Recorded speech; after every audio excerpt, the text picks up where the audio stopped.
चमेलीपुर नाम के छोटे से गांव में ठंड पड़ना शुरू हो गई थी। सुबह सुबह जब धूप अभी आलस में आंखें मल ही रही होती, पूरे गांव पर धुंध की हल्की सी चादर तनी रहती। गांव में जिसे भी नहाना होता, वो सूरज निकलते ही जल्दी जल्दी काम निपटाकर तालाब की तरफ चला जाता। बर्फ जैसे ठंडे पानी से नहाकर लोग कांपते हुए लौटते, कांपते होठों से दांत बजते। इसी ठंडी सुबह में जब गांव की हवा में गुड़ और तिल की मीठी खुशबू तैर रही थी, किशन का बेटा गोपाल शहर से लौटकर अपने गांव आया। अरे पिताजी, आप इतनी सुबह सुबह कहाँ जा रहे हो? अरे बेटा गोपाल, जाग गया तू? अभी तो सो ले, थक कर आया है शहर से। पहले आप बताइए तो सही, कहाँ जा रहे हो? हाथ में बाल्टी गमछा, नहाने जा रहे हो क्या? अरे और कहाँ, यहाँ गांव में सब लोग सुबह सुबह ही जाकर नहा लेते हैं। तालाब पर जा रहा हूँ। इतनी ठंड में? अभी तो धूप भी नहीं निकली ढंग से, थर थर नहीं कांपते क्या आप लोग? अरे बेटा, तू इस गांव में नया नया आया है, अभी आदत नहीं है ना तुझे। यहाँ तो सबकी यही रिवाज है, सुबह सुबह नहा लो, फिर दिन भर ठंड कम लगती है। क्या मतलब, ठंड कम लगती है? ठंडे पानी से नहाओगे तो और ठंड लगेगी ना। शहर में तो सब गर्म पानी से नहाते हैं, गीजर लगे होते हैं, हीटर होता है। गीजर वीजर तो हमने कभी देखा नहीं बेटा, नाम ही सुना है बस। यहाँ तो ठंडा पानी ही नसीब है, तालाब में जो है उसी से नहाना पड़ता है। किशन नहाकर कपड़े झाड़ते हुए चौपाल पर पहुंचता है। अरे किशन भैया, तुम तो सच में नहाकर आ गए। हमारी तो हालत खराब हो गई है, नानी की कसम, ठंड ने तो हड्डियां जमा दी हैं। हमारी तो हिम्मत ही नहीं हो रही पानी छूने की। यही आग हमारा असली सहारा है आजकल। अरे भाई, मुझे तो पूरे 10 दिन हो गए थे नहाए हुए। अब तो खुद को ही शक होने लगा था कि मैं इंसान हूँ या भालू। सोचा चलो एक बार हिम्मत करके ही आ जाता हूँ। भैया, ठंड ऐसी है कि मैं तो हाथ धोने से पहले भी सोचता हूँ क्या जरूरत है, नहाना तो दूर की बात है।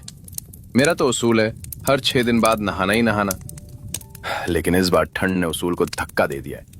अब सोच रहा हूँ कि आगे जाकर इन 6 दिनों को 10 कर दूं। और बता भाई, कौन ठंडे पानी से नहाने की गलती करेगा? मैं तो आज गर्म पानी चढ़ाया था, तब जाकर हिम्मत आई।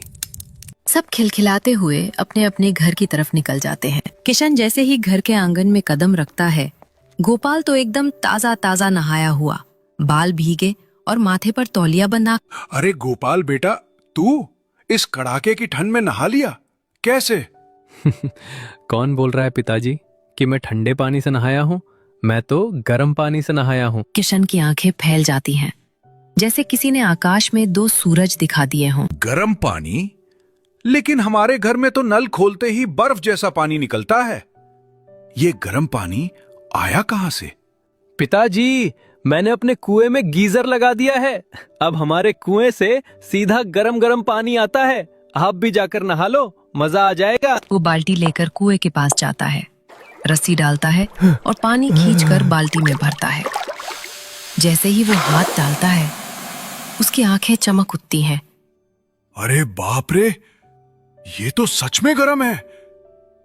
ऐसा लगता है जैसे किसी ने चूल्हे पर चढ़ाकर निकाला हो। कहा था पिताजी, आपके गोपाल ने कुछ जुगाड़ किया है। अब आप भी नहा लेना, तबीयत खिल उठेगी। बेटा, तूने तो कमाल कर दिया। अगर हमारे कुएं में से ऐसा गर्म पानी आता रहा ना, तो हम गांव में सबसे बड़ा धंधा कर सकते हैं। लोगों को सर्दी में गर्म पानी चाहिए और हम देंगे। और पैसे तो बरसेंगे। नदी के किनारे सुबह की धूप हल्की हल्की चमक रही थी। तभी किशन घर से बाहर निकल कार जाता है। तभी वहाँ राजू आता है। अरे किशन भाई, अकेले अकेले यहाँ क्या कर रहे हो? तुम भी नहाने आए हो क्या? नहीं रे राजू, मैं तो तुझे लेने आया हूँ, चल मेरे साथ। क्यों भला? मैं तो यहाँ नहाने आया हूँ। नदी का पानी ठंडा है, पर नहाऊंगा तो यहीं। अरे पगले, जब मेरे घर में गर्म पानी तैयार है तो कौन नाले में हाथ पैर जमा कर नहाएगा? गर्म पानी? वो भी तुम्हारे घर में? कहाँ से आ गया? मेरे कुएं में अभी गर्म पानी आ रहा है। सही सुना तूने, गर्म पानी। क्या बात कर रहे हो किशन भाई? अगर ऐसा है तो मुझे भी लेकर चलो। मैं तो ठंड से जम गया हूँ। मुझे भी अपने कुएं के गर्म पानी से नहला दो। पैसे ले लेना, पूरे 10 रुपए। अरे रे, तू पहला ग्राहक है मेरा, तेरे से पैसे कैसे लूं? पहले ग्राहक के लिए तो नहाना फ्री है भाई। दोनों हंसते खिलखिलाते हुए किशन के घर पहुंचते हैं। किशन बाल्टी निकालता है, कुएं में रस्सी डालता है, पानी भरता है और बाल्टी से भाप उठती देखकर राजू उछल पड़ता है। अरे वाह, ये तो सच में गर्म पानी है। किशन भाई, तुम तो जादूगर निकले। चल राजू, आज तेरा स्वागत अभिनंदन होगा हमारे गरम कुएं में। राजू खुशी खुशी नहाने लगता है और ठंड में जमे हाथ पांव एकदम ढीले पड़ जाते हैं। राजू जैसे ही किशन के घर से नहाकर निकलता है, उसका चेहरा ऐसे चमक रहा था जैसे कोई बहुत बड़ा खजाना मिल गया हो। रास्ते में उसे जो भी मिलता वो उत्साह में भरकर बस एक ही बात कह रहा था। दोपहर तक किशन के घर के बाहर भीड़ लग गई। मुखिया बिरजू, हरिया, बलराम, गोकुल सब लाइन बनाकर खड़े थे। क्यों भाई किशन, सुना है कि तुम्हारे कुएं में गर्म पानी निकल रहा है, जरा हमें भी नहला दो, ठंड ने तो जान निकाल रखी है। हरिया बीच से बोलता है। हाँ हाँ, हम सब नहाएंगे, गर्म पानी का मजा कौन छोड़ता है। अरे नहाना सबको मिलेगा, लेकिन एक बात याद रखो, कुएं वाला गर्म पानी सबके लिए 10 रुपए है। अरे भाई, ठंड में गर्म पानी का यही रेट सही है। चलो चलो, हम देने को तैयार हैं। किशन, मैं गांव का मुखिया हूँ, मुझे पहले नहाना चाहिए। अरे मुखिया जी, आपको कौन रोक रहा है? आप भी सबसे पहले नहा लो, बस रिवाज के मुताबिक 10 रुपए जमा हो जाएं। मुखिया भी मुस्कुराता है, जेब से नोट निकालता है और किशन की हथेली पर रखता है। किशन तुरंत कुएं से गर्म पानी की बाल्टी निकालता है। मुखिया जैसे ही खुद पर पानी डालता है, सके चेहरे पर सुकून की एक लहर दौड़ जाती है। अरे वाह किशन, ये तो कमाल का गर्म पानी है भाई, मजा आ गया। ठंड का तो नामो निशान नहीं रहा। अरे मुखिया जी, जल्दी हटिए, अब हमारी बारी है। हम जमा कर चुके हैं 10 रुपए। बस बस, लाइन बनाओ, सबको बारी बारी से नहलाया जाएगा।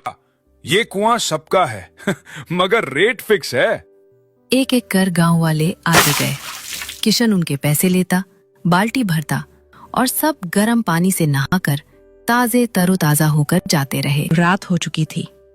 घर के आंगन में हल्की ठंड और कुएं से उठती भाप दोनों एक साथ दिखाई दे रहे थे। तभी अंदर से गोपाल आते हुए बोलता है। पिताजी, आप अभी तक यही क्या कर रहे हैं?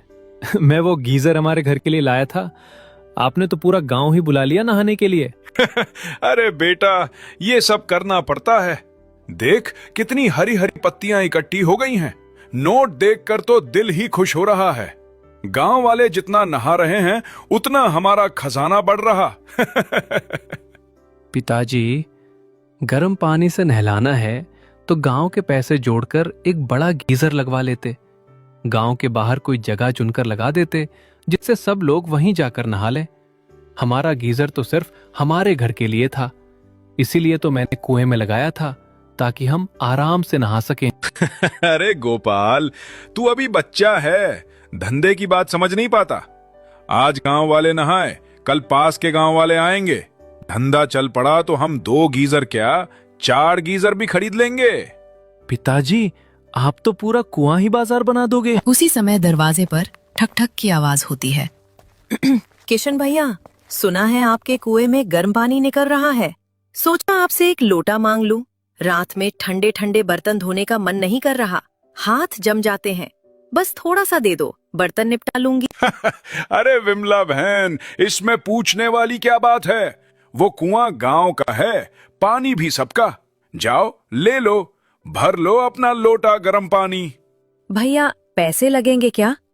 सब कह रहे थे नहाने के 10 रुपए लग रहे हैं। अरे नहीं नहीं, बर्तन धोने के लिए थोड़ी फीस लेंगे, नहाना अलग बात है। तू जा, आराम से पानी ले जा। विमला पानी लेकर हंसते हुए चली जाती है। किशन और उसका बेटा गोपाल आंगन में बैठकर कुएं की हालत देख रहे होते हैं। चारों तरफ पानी के छींटे, बाल्टियां, लोटे और गंदगी फैली होती है। अरे बेटा, अब तो सच में जान निकल गई है। न रात को चैन है, न सुबह को आराम। जब देखो पानी पानी। कोई बाल्टी लेकर खड़ा है, कोई घूम रहा है। घर तो जैसे किसी नहाने की सराय बन गया है। पिताजी, मैंने आपको पहले ही समझाया था जब एक चीज लगातार चलेगी तो खराब होगी ही ना। अब गीजर भी टूट गया, कुआं भी खराब हो गया और हम दोनों के पास नींद नाम की चीज नहीं बची है। बात तो तेरी बिल्कुल ठीक है बेटा, पैसा तो खूब आ रहा है, हरी हरी नोटों ने तो मन खुश कर दिया था, लेकिन घर में चैन नहीं है।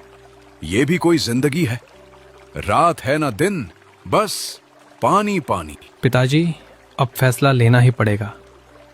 हम ये काम बंद कर देंगे। कल से किसी को भी पानी नहीं देंगे। सारे गांव को साफ साफ मना कर देना। अब हम अपने घर की शांति वापस लेंगे। ठीक है बेटा, जो तू कह रहा है वही ठीक है। अब किसी को पानी नहीं मिलेगा।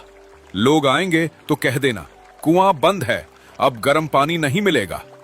अगली सुबह तभी एक बूढ़ी औरत आती है। सुना है तेरे यहाँ गर्म पानी मिलता है, जरा सा गर्म पानी दे दे बेटा, बहुत ज़रूरत है। मेरा लड़का कई दिनों से नहाया ही नहीं है, ठंड ने उसे जकड़ लिया है, उसके बदन में बीमारी उतर आई है। अगर आज भी वो नहाया नहीं तो जाने क्या हो जाए बेटा। हमारा गांव तो पूरा परेशान पड़ा है। देखिए माझी, गर्म पानी तो है, पर अब हम किसी को नहीं दे रहे। बहुत दिक्कतें हो गई, दिन रात भीड़ लगी रहती थी, घर में चैन नहीं था, इसलिए अब। ऐसा मत कहो बेटा, मैं किसी शौक से नहीं मांग रही। मेरे बेटे की हालत देखकर दिल कांप रहा है। गरीबी भी है, ठंड भी है। तू ही बता बेटा, हम कहाँ जाएं? गांव के आधे लोग ठंड से कांप रहे हैं। गरीब की मदद ना कर सके तो क्या फायदा इस गर्म पानी का। तभी अंदर से गोपाल बाहर आता है। उसने सारी बात सुन ली होती है। माँ जी, आप चिंता मत कीजिए, आप पानी लेकर जाइए, जितना चाहिए निसंकोच ले जाइए, आपको कोई मना नहीं करेगा। अरे बेटा, तूने तो कल ही कहा था कि हम अब किसी को पानी नहीं देंगे। हाँ पिताजी, मैंने कहा था, क्योंकि हमें अपनी शांति चाहिए थी। पर अगर हमारी थोड़ी सी गर्माहट किसी की जान बचा सकती है तो हम कैसे रोक सकते हैं। किशन का गर्म पानी वाला कुआं फिर पूरे गांव में मशहूर हो जाता है। गांव वाले रोज लाइन लगा कर आते। कुछ ही दिनों में उसके पास काफी पैसे जुड़ जाते हैं। अरे बेटा, इतने पैसे तो मैंने जिंदगी में कभी एक साथ नहीं देखे। अब तो घर की हालत भी सुधर जाएगी। कितनी हरी हरी पत्तियां जुड़ गई हैं। मुझे तो यकीन ही नहीं हो रहा। पिताजी, पैसों की कमी अब नहीं है, पर मेरा एक बड़ा विचार है और इस बार हमें सिर्फ अपने बारे में नहीं सोचना चाहिए। क्या सोच है बेटा, बताना। पिताजी, जो भी पैसे हमने कमाए हैं, हम उससे एक बड़ा ग्राम गीजर खरीदेंगे और इसे हम पूरे गांव में चौपाल के पास लगवाएंगे, ताकि हर गरीब, अमीर, बूढ़ा, बच्चा सबको चाहे जब भी गर्म पानी मिल सके। तो तू कह रहा है कि जो पैसा जुड़ा है उसे हम अपने लिए नहीं, पूरे गांव के लिए खर्च करें। हाँ पिताजी, आज गांव वाले हमारे भरोसे हैं। लोग ठंडे पानी से नहा ही नहीं पा रहे, बच्चे खांस रहे हैं, बूढ़ों की हड्डियां दर्द कर रही हैं, कई तो बीमारियों की चपेट में आ रहे हैं। बेटा, आज तूने ऐसी बात कही है जो शायद मेरे दिमाग में कभी आती ही नहीं। तो पिताजी, कल सुबह हम पैसे लेकर शहर चलेंगे और सबसे बड़ा गीजर खरीद लाएंगे, फिर उसे चौपाल के पास लगवा देंगे। गांव का कोई भी इंसान ठंड में नहीं कांपेगा। गोपाल ने अब गांव-गांव जाकर गर्म पानी का गीजर लगवा दिया था। पहले लोग सर्दियों में ठंडे पानी से नहाने में काफी परेशान हो जाते थे, लेकिन अब हर घर आंगन में गर्म पानी आसानी से मिलने लगा था। बुजुर्ग हो या छोटे बच्चे, सभी के चेहरे पर एक अलग ही खुशी